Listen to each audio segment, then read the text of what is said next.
Recientemente se ha descubierto que los escritos de Joseph Wagoner y Alonzo Trevor Jones son como una mina de oro abandonada, una mina de verdades y buenas noticias. Casi en cada página de la Biblia vieron una buena noticia. De todo esto resulta algo conmovedor que hace vibrar el corazón para siempre. Es fácil ser salvo y difícil estar perdido si comprendemos hasta qué punto la buena noticia es buena.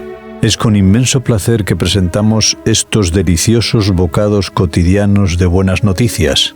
Pueda producir a todos vosotros tanto placer oírlas como a nosotros reunirlas y llevarlas a vuestros oídos.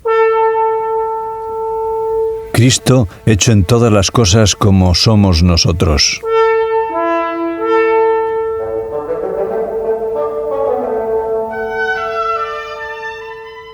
Dice el apóstol Pablo en su carta a los Romanos en el capítulo 8 y versículo 3, porque lo que era imposible para la ley, por cuanto era débil a causa de la carne, Dios enviando a su propio Hijo en semejanza de carne de pecado y en lo concerniente al pecado, condenó el pecado en la carne.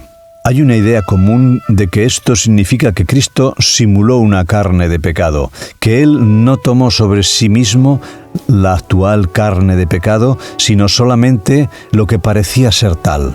Pero la Escritura no enseña tal cosa. Leemos en la carta del apóstol Pablo a los Hebreos en el capítulo 2 y versículo 17. Por lo cual debía ser en todo semejante a sus hermanos, para venir a ser misericordioso y fiel sumo sacerdote en lo que a Dios se refiere, para hacer propiciación por los pecados del pueblo. Y también leemos en la carta del apóstol Pablo a los Gálatas en el capítulo 4 y versículos 4 y 5, nacido de mujer, nacido bajo la ley. Tomó la misma carne que reciben todos los nacidos de mujer. Un texto paralelo a la carta del apóstol Pablo a los Romanos en el capítulo 8, versículo 3 y 4 se encuentra en la segunda carta del apóstol Pablo a los Corintios en el capítulo 5 y versículo 21. El primero dice que Cristo fue enviado en semejanza de carne de pecado para que los requerimientos de la justicia de la ley pudieran cumplirse en nosotros. El último dice que Dios lo hizo pecado por nosotros, aunque Él no conoció pecado, a fin de que nosotros pudiéramos llegar a ser hechos justicia de Dios en Él. Todo el consuelo que podemos adquirir de Jesús descansa en el conocimiento de que fue hecho en todas las cosas como nosotros somos. De no ser así, dudaríamos de confesarle nuestras debilidades y caídas.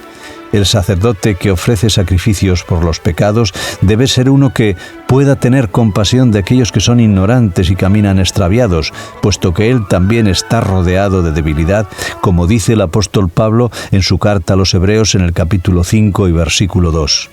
Esto se aplica perfectamente a Cristo, porque nosotros no tenemos un sumo sacerdote que no pueda compadecerse de nuestras debilidades, sino uno que ha sido tentado en todo según nuestra semejanza, pero sin pecado, como dice el apóstol Pablo en su carta a los Hebreos en el capítulo 4 y versículo 15. Es por esto que podemos acercarnos confiadamente al trono de la gracia. Así pues, Cristo se ha identificado Él mismo perfectamente con nosotros hasta el punto de que también siente nuestros sufrimientos.